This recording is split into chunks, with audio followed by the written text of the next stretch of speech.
بسم اللہ الرحمن الرحیم۔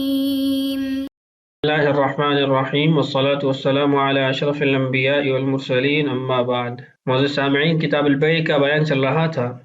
ابتدا میں آپ کو بتایا تھا کہ اس باب کے اندر 13 مباحث اور ایک خاتمہ ذکر کیا گیا ہے۔ 13 مباحث کو تو ہم مکمل کر چکے ہیں۔ آج کی اس ویڈیو کے اندر ہم اس باب کے آخر میں جو موجود خاتمہ ہے اس کو پڑھیں گے۔ خاتمہ کے اندر مصنف رحمہ اللہ نے 2 قسم کے عاقدین کے حقوق رکھے ہیں۔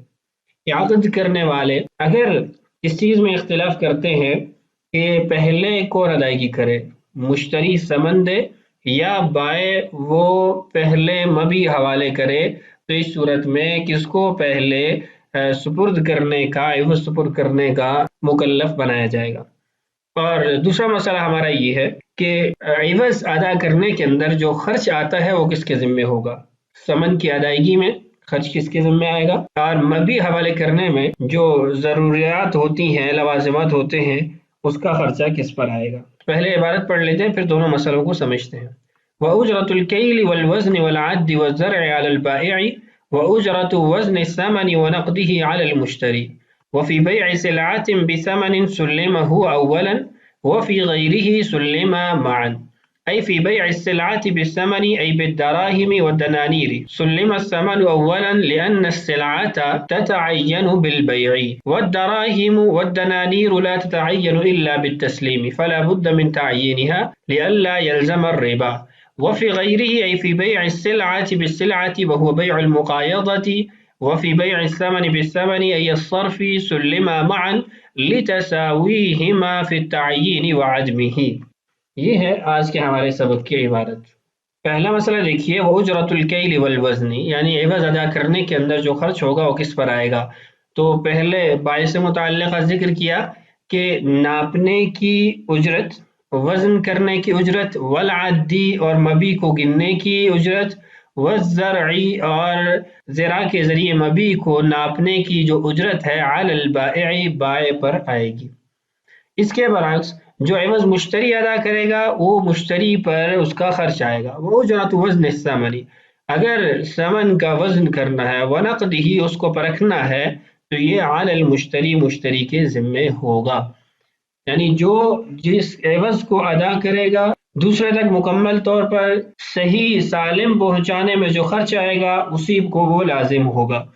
یہاں ایک بات کی وضاحت کر دوں کہ صاحب ہدایہ رحمہ اللہ نے اس موقع پر لکھا ہے وَأُجْرَةُ نَاقِدِ الثَّمَنِ عَلَى الْبَائِعِ، کہ ثمن کو پرکھنے کی جو اجرت ہے وہ بائع پر ہوگی۔ یہاں پر تو ہے وَأُجْرَةُ وَزْنِ الثَّمَنِ وَنَقْدِهِ عَلَى الْمُشْتَرِي، کہ مشتری پر یہ لازم ہوگی۔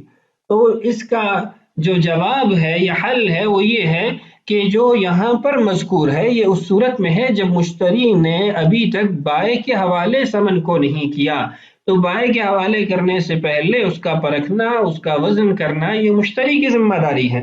اور صاحب ہدایہ نے جو مسئلہ لکھا ہے وہ ایسی صورت ہے جس میں مشتری بائع کو ادا کر چکا ہے، اب بائع اپنی تسلی کے لیے اس کا وزن کروانا چاہتا ہے یا اس کو پرکھنا چاہتا ہے، تو وہ جو اجرت ہوگی اس بائع کی ذمہ ہوگی، بائع کو لازم ہوگی، بائع نے اس کی ادائیگی کرنی ہے۔ تو یہ دونوں میں فرق ہے۔ دوسرا جو مسئلہ ہے وہ یہ ہے کہ اگر یہ اختلاف ہو جاتا ہے، مشتری کہتا ہے کہ تم پہلے مبی حوالے کرو اور بائع کہتا ہے نہیں پہلے تم ثمن حوالے کرو، تو اس صورت میں کس کو کہا جائے گا کہ وہ پہلے ادائیگی کرے، پہلے عوض سپرد کرے۔ فرماتے ہیں وفی بیع سلعۃ بثمن، اور جب مبی کے مقابلے میں ثمن ہو، یعنی بیع شراء کے اندر ایک طرف سے ثمن ہے دوسری طرف سے سامان ہے، سلم ہوا اولا، تو مشتری کو یہ حکم دیا جائے گا کہ تم پہلے ثمن حوالے کرو۔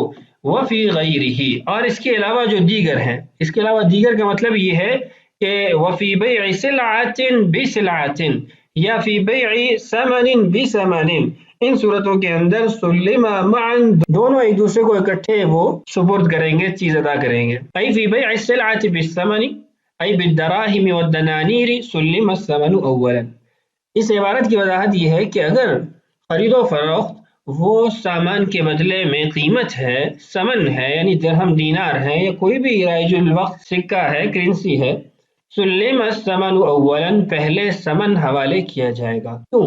لأن السلعۃ، اس لیے کہ جو مبی ہے، سامان ہے، تتعین بالبیع، وہ بیع کرتے ہی متعین ہو گیا، یعنی مشتری نے کہا کہ میں آپ سے 1000 روپے میں یہ گھڑی خریدتا ہوں، آپ نے کہا میں بیچتا ہوں، تو اب مشتری کا حق ثابت ہو چکا ہے اس گھڑی کے اندر، بھلے وہ آپ کے قبضے میں، لیکن جو اس کے مقابل ثمن ہے وہ متعین نہیں ہوا۔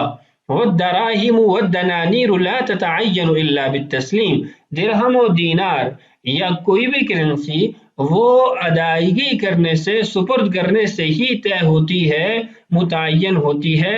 فلا بد من تعیینها، تو اس کا تعین کرنا ضروری ہے، یعنی سپرد کرنا پہلے ضروری ہے۔ عقد بیع کے اندر مساوات لازم ہے۔ اب مساوات یہاں پر یوں قائم ہوگی کہ مشتری کے لیے جیسے یہ مبی طے ہو چکا ہے، متعین ہو چکا ہے سامان، ایسے ہی بائع کے لیے بھی ثمن طے ہونا چاہیے، متعین ہونا چاہیے، جبکہ ثمن کرنسی، رائج الوقت سکہ، درہم، دینار اور دیگر جو کرنسی کے طور پہ استعمال ہوتی ہیں، ان کی تعین کی صورت یہ ہے کہ ان کو حوالے کیا جائے، سپرد کیا جائے، تو اس لیے مشتری سے کہا جائے گا کہ پہلے تم سپرد کرو۔ لئلا یلزم الربا، تاکہ ربا لازم نہ آئے۔ ربا سے مراد یہاں پر اصطلاحی ربا نہیں ہے، یہاں ربا سے مراد وہ لغوی ہے، یعنی اضافہ لازم آئے گا۔ اضافہ یہ ہے کہ مشتری کے پاس ثمن پہلے سے موجود ہے، اب مبی بھی، سامان بھی اس کے لیے طے ہو گیا، تو اس کی ملک میں اضافہ ہو گیا، تو اس لیے اس سے کہا جائے گا کہ پہلے تم ادا کرو۔ وفی غیرہ، یعنی متن کے اندر یہ جو نیچے لکھا ہوا ہے نا، وفی غیرہ سلم معا، اس کی آگے وضاحت ہے کہ وفی غیرہ سے مراد یہ ہے فی بیع السلعۃ بالسلعۃ، سامان کے بدلے میں سامان بیچنا، جس کو بیع المقایضہ کہا جاتا ہے۔ وفی بیع الثمن بالثمن، ایسے ہی ثمن کے بدلے میں ثمن اگر بیچی جاتی ہے، درہم کے بدلے میں درہم ہے، دینار کے بدلے میں دینار ہے، یا درہم کے بدلے میں دینار، دینار کے بدلے میں درہم ہے، جس کو الصرف کہا جاتا ہے، تو اس صورت کے اندر سلم معا، دونوں سے کہا جائے گا کہ تم اکٹھے ادائیگی کرو۔ لتساویہما فی التعیین وعدمہ، متعین ہونا، نامتعین ہونا، دونوں کے اندر برابری پائی جاتی ہے۔ دونوں طرف سے ثمن ہے تو دونوں متعین نہیں ہے، دونوں طرف سے سامان ہے، یہ دونوں طرف سے متعین ہے جب بیع شرا ہو گئی، تو اس لیے کہا جائے گا کہ یہاں مرجح کوئی نہیں ہے جس کی بنیاد پر کسی ایک کو پہلے حوالے کرنے کا، سپرد کرنے کا مکلف بنایا جائے، اس لیے دونوں اکٹھے ایک دوسرے کے حوالے کرو۔ تو یہ تھا کتاب البیع، جس کے اندر ہم نے 13 ابحاث اور ایک خاتمہ پڑھا۔ اگلی ویڈیو کے اندر ہم انشاءاللہ باب الخیار شروع کریں گے، جس میں مختلف قسم کے خیارات آئیں گے، خیارات شرعیہ ہیں، خیارات وضعیہ ہیں، اس کی تفصیل انشاءاللہ آنے والی ویڈیوز میں ہوگی۔ اللہ تعالیٰ سے دعا ہے اللہ تعالیٰ ہمارے لیے اسباق کی تکمیل آسان فرمائے، اللہ تعالیٰ ہم سب کا حامی و ناصر ہو۔ السلام علیکم ورحمۃ اللہ وبرکاتہ۔